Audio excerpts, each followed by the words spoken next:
MediaTech Ventures Community Spotlight brought to you by Insperity, powerful HR solutions with exceptional follow-through. HR that makes a difference. Hello, ladies and gentlemen. Welcome to episode number 2 of the Community Spotlight for MediaTech Ventures. I'm John Zazzaro, co-founder, president of MediaTech Ventures, here with the one and only Lani Rosales from the American Genius. Most of you know her as the Overlord in a lot of the Facebook groups that they do run, Awesome Digital Jobs. Just an incredible portfolio of organizations that we're going to get into. Lani, welcome to the show. How are you? I'm so great. How are you? Good, right? Everybody's living that pandemic lifestyle right now. Yes, which honestly for me is not a whole ton different besides like events not existing, because I've been working from home for like 12 years and I'm already a homebody and I'm not social. So this hasn't changed a whole lot for me. You say you're not social, but you're constantly on social. And, you know, I think Paul says that a lot too. He's like a introverted extrovert. So actually, I want to talk a little bit about that. What got you into, you know, obviously with your background in college degree in English, is that what really started you down the path towards what you're doing now? No, actually, so I did graduate from UT with an English degree, and then I graduated and I was like, oh shit, now what? And so every college graduate in America. The founder of the American Genius, his name is Lani Rosales, which you might recognize as the same last name that I have. That's because we are married. But he and I were dating while I was in college. And after college, I was like, dude, I don't know what to do. Like, nobody's going to pay me to go live in a cabin and type out novels on a typewriter. Like, that's just not going to ever happen, which is the dream. That would be amazing. But so he said, well, you know, I need some help. And also, like, he was in real estate. And he said, you know, doing like multifamily leasing is an easy kind of way to like get into the industry. And so I was like, yeah, I could do that. And I was much more extroverted back then. So I was like, yeah, I can talk to people all day, every day. That's great. And so that's how I got started in that. But I was doing marketing. And so very quickly I was doing marketing for his brokerage. And that kind of took over more of my time. And I actually showed an aptitude for it. So he kind of mentored me into that and ended up hiring me. A couple of years later, the American Genius was born. And I was still with a day job. I was in commercial real estate. And it just took over so much that, you know, he had me working with him in a support role and he needed more help. And it was like, well, I don't want to really pay any more people. Let's just, I'll do it. But he's done an amazing job of, he's kind of like this big picture person who always knows exactly like what direction the ship needs to go. He can trend forecast so far in advance, unless COVID hits and then we have to like reforecast. But and I'm the workhorse. I'm very much like, give me a list of things to do and I will go bang them out faster than like anybody on the planet with high quality. Like I'm just a worker bee. So my degree did not get me where I am, although I do sometimes get to write. I identify as a writer more than a marketer, more than anything else. Like I said, if I could live in a little wood cabin with no internet, that would be just my little dream. I think everybody that really relies on you from social media and online and to find work would be very disappointed with that, though, if you were to do that. I'll just automate it. They have. I was going to say, right? Like, you've got enough responses, I think, online to create a chat bot. I think so. Well, there's a company called Relic, RELIK, that started off as like a post-life AI, to where like people could interact with you after you were dead, and it's learned all your social media, all your texts, all your emails. But now, I don't know if you know this, I didn't know this till recently, they actually have a chat bot that you can like develop a friendship with, like a virtual friend, which is not common here in America, of course, very common in places like Japan. But yeah, so theoretically I could just set up, I could teach it everything and give it access to everything and then just let it speak for me. Have you tried it? Like, have you... Have you seen No. what I was going to say? I'm very interested now. You know, hopefully a lot more success than Twitter's AI bot that ended up turning into really awful person. What was her name? Taybot or whatever? And she was just immediately racist and stuff. Oh, whoops. This is the world we live in. Brought to you by Twitter's AI bot. Can you talk a little bit about the evolution? Again, you do so much for I mean, and it's not just Austin, Central Texas, for sure, and a lot of the Texas startup ecosystem. Can you talk a little bit about the evolution of the American Genius and how it's spawned into so many different things now? I mean, you got a lot going on. Yeah, that's a good question. I'll try to be concise, which is not my specialty. So the American Genius actually started off as a one-person blog, and Ben was blogging, and this was back in 2005 when blogging barely had a name. It wasn't really called blogging. It was just kind of live journaling still, and it Sure. became blogging. But he was doing it anonymously, and he was doing it as a way to talk about national real estate issues, entrepreneurialism, just kind of everything he was going through and wasn't finding a good source for. So he just built it himself. And so initially, the only thing that was really out there that was like that would be like Inc. magazine, for example.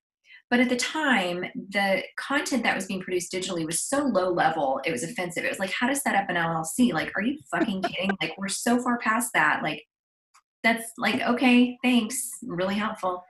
So Yeah. at first it was just him anonymously because he didn't want to affiliate the brokerage brand that we were working really hard to like refine and polish here with these opinions on national moves, right? So very quickly we got a cease and desist from the National Association of Realtors because you cannot use the word realtor in a URL. Even if you're a board member, even if you're a paying member of the National Association of Realtors, they own that word, right? They trademark Wow. it. You can't use it. So at first he was Realtor Genius. He used that. He was very public with what was happening. And, the big guy is like shitting on the little guy. And Right. he comes from like the world of PR at like Apple and Kroger. And so he knew what he was doing. And so he decided, well, I'm going to pivot to Agent Genius and I'm going to talk about the big guy versus little guy. And immediately, and remember, this all happened in 2006. Which, by the way, like the irony of all of this is like the National Association of Realtors is like one of our ad supporters now, and like we have a very good relationship with. Like, That's awesome. And they're an incredible organization. But anyway, so it went from like this anonymous one-person blog, and in 2006, he was getting like 30,000 uniques a month, like for like this Wow. niche, like real estate. Nobody knew who this person was because he wasn't using his name. And so he realized, okay, we have to like, there's obviously a demand for this. And Sure. so he started using his name. He opened it up to other writers. And at the time, I mean, when you don't know what you don't know, you just give people WordPress credentials and let them like say what they want when they want, which like, Right. of course, costs them nightmares. But it was great. It was like everybody was like trying to like figure out like, what is digital marketing? What is this? And like all of us like getting to play a role. And it was real estate focused. But what was weird was we were going to, since we're in Austin, it's tech heavy. We would still go to all of these like, especially the first South by Southwest Interactive, all these different things and immersing ourselves in tech. And people were telling us that they were reading and we're like, why? It's not for you. But we were talking about things that if you just remove the word real estate, we were talking about marketing. We were talking about business. We weren't talking about anything really ultra specific to this. I mean, yeah, there was some, like IDX scraping or like worrying about like different industry issues, but the majority of it was pretty agnostic. And so he developed it out into the American Genius to be more inclusive, changed the brand to entrepreneurialism instead of just real estate. And it kind of just like exploded from there. That's but awesome. We have these other things, which is Big Ass Social Happy Hour, which was a monthly networking event in Austin, which is primarily like tech people, but a little like spiced from all over the place. There's like random like lawyers and architects in there, but mostly tech nerds like us. And then we started the Austin Digital Jobs Group because we noticed all these people were going to places like Boston, which no offense, but what the fuck? And so we're like, what do we do instead of just complaining about it? I can't. What do we do instead of complaining about it? Because it's just too easy to complain about stuff. So we started this Facebook group as a kind of way to like have a hub for people that are hiring or looking to stay here can go and communicate. And so that took off. Recently, we launched the remote digital jobs, but we got into this conundrum where we're like, oh my God, we have like 6 businesses, right? Like, what do we do? So we put them all under the American Genius, and it's news and events. Yeah, ADJ is a Facebook group, but it's an event. We have this quarterly event, which averages like 550 to 600 attendees, and that's just wild. So someday we'll get to do all those, but it turned from like a one-person blog all the way into like this national news org that has local events and very active Facebook communities that are very time consuming. So was it more of an evolution of just kind of thoughts and discussions within the blog itself, or was it, did the housing crisis in 2008 have anything to do with kind of, forcing a hand, so to speak, and maybe looking at other topics as well? Yeah, so no, we were already making the transition when everything fell apart. It did kind of expedite some of it. But at the time, to be totally frank, and something we've actually never talked publicly about, is we had an offer to be purchased at the time, and it was a very generous offer. Then the housing crash came, and because at the time it was still a real estate publication, the offer got pulled. So we didn't say yes fast enough, and we should have. Oh man. Because now I could be in my fucking cabin with a typewriter. Actually, no, it could be a castle. No, I'd still be in a cat. I'm still more of those, like one of those feral people that has like 800 cans of soup. Yeah. It's fun. Yeah. My, now that I'm back in Illinois, there's basements here. So there's, my parents have they just got a new house. They just built a new house, or unfinished basement. So I was doing a lot of calls in the basement, and it looks like a bunker. Right. So I kept telling everybody, like, yeah, there's a lot of crazy shit going on upstairs right now. I don't care to be amongst the living for a long time. So I thought about how far I wanted to take it. Maybe get like a rack of, dry foods and in a hazmat suit in the background, and just see the reaction I get from people when I log on to calls. I'm not going to shit. There's literally like a closet right there, and we're not going to open it, but there may or may not be a hazmat suit in there for real. I'm not even kidding. Oh my God, that's awesome. I feel like we need to have like a to be continued now, right? Like episode 2, the closet. What's in the closet? So, there's a lot that I've seen that I think a lot of people, and to be honest, from a trend setting standpoint, you guys are incredible. Like whether that's the meme Mondays, whether that's the snippets of, the community kind of amp you up speeches from everybody, or highlighting people in the community as well, right? Who's the Bodie of the boaterist of Bodies. And, do these things, how do you, there's a lot of people obviously really figuring out this online thing right now, right? There's some of us that have been doing it a long time. There's a lot of people that are really new to it. When you test things like that, is it because people talk about it, or are the ideas internally? Like, how do you decide on what it is you're going to do versus not going to do? Yeah, that's a good question. So we learned the hard way that any community that we launch, specifically Facebook groups, I think is the best example of where we shine. It has to start with like a staunch list of rules, and usually have to stick by those rules. So, for example, in all of our groups, no self-promotion. And that sucks because like that's what most of us are online for. Sure. So you have to give people other opportunities to do it in an organic and natural way. And a lot of the things you've mentioned, we're very programmatic with our Facebook groups, but we have to our brand is kind of counterculture, kind of like not polished. And when things are like overly professional or overly polished, it doesn't align with what people expect from us. So it's really hard for us because we have to be programmatic, because I have to know what's going on each week, but we can't do it such that it appears that we're a corporation, right? Because that's not what people want from us. That's not what's expected. So a lot of times these features come from one of 3 ways. One, internal ideas, just like, we really need to be able to feature people. So let's do like a monthly member. Let's, let people enter, and then we'll showcase them with a Q&A. Others come from having to delete certain posts over and over again, which means there's a demand for certain types of things. So we have a weekly intro thread in all of our groups that is, okay, tell us who you are. If you're still down for ours, it would be like job seekers. And other groups, it would be, like business related. So it's more like, tell us what your challenge with this is. Or there's like a weekly thread that gives people a way to kind of promote themselves. So 1 is internal ideas. 2 is people breaking the rules to do something. And if that's happening regularly, you have to give them a way to break the rules, because obviously there's demand. And 3rd is just community asking for it, right? So like one of them, we do the Friendemic Friendship, typically on Fridays. I did it today because I don't understand days of the week. But that was just, a lot of people were like, hey, I would really like to network better. I want to be able to like make friends. And I was like, ooh, no. At first I was like, no, go make friends somewhere else. Like, this is not a friendly place. But I realized that so many friendships and relationships have come from these communities that we needed to like harbor that, or else we would lose that opportunity to Sure. help them to connect. So those are the 3 ways. The 3 ways brought to you by Juicy Juice. No, just kidding. They don't sponsor this yet. What we all know that it's really, really hard right now in the media business, especially when it comes to content and it comes to more of the journalism elements. Advertising is all over the place right now.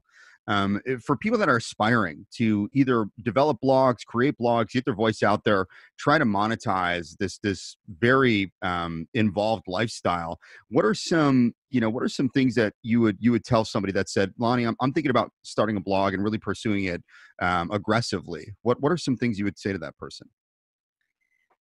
First, I would say, do you have the proper financial support in the event that it doesn't succeed? So, like, do you have a day job, or do you have like a partner that can support you if it doesn't make money? Because it doesn't make money at first. It is definitely like one of those lines of work where it's like side gig that grows into your full time, in my opinion. But yeah, really just like thinking of sponsorship first and having, something that's a unique offering that, you can wow somebody with a PDF in 10 seconds and make them want to give you money, which is like so much easier said than done, which Mm-hmm. is, it's near impossible. And people like me that aren't natural salespeople and don't want to sell anything, it's kind of like being a painter, and I just want to paint my paintings. Yeah, I know I need to blog and I need to like Instagram and all that stuff, but I just Right. want to paint my paintings. So Right. I'm going to let all this stuff not be done properly, which is like your P&L, your social media, all that stuff, because you just want to paint the damn paintings. That's what you're there for, right? But sales have to come first, or else you don't get to do all this other stuff. So I say just from day one, thinking like a marketer and thinking like a salesperson of, if I meet somebody in a networking event, can I send them a link while I'm standing there that gives them the opportunity to give me money? And Mm-hmm. that's not something I really do because I hide at networking events, even from posting, but like theoretically, if you really were like a solo person and we're going to hustle into it, like that would be the best, is like thinking sales first. Because what a lot of people do is they build it out and they put all this effort in and they build out, hundreds of posts, and they're like, okay, now I have something to show Right. to charge for. And it's like, oh my God, think about how much you cost per hour and you just invested that into the business. So you think you invested $0, but your time is worth something. You're now $50,000 in the hole, even though you don't see it that way, right? So if people think like that, think like sales, you can make it work. Well, I like that, because it's actually the bloggers digest of figuring out, where we tell most startups, don't build something and then find a problem to solve with it, right? Find a Yeah, problem first to solve, and then yeah, go do that, and make sure you validate many times over before you invest anything into building that solution or that thing. yep. Somebody's actually going to pay for it, because now you solved a problem for yourself, and guess what? You're not going to pay yourself for your own solution. So, Yep. better luck next time, champ. So I really like that methodology of think of the sale first and align, the topics and stuff like, especially in the free information economy, right? There's no shortage of people out there posting solutions to everything. You figure out anything Yeah. you want right now online. And I tell people all the time, you want to be that free resource, right? When they research for that thing, be the resource, because that's how you really build that kind of trusted advisor position.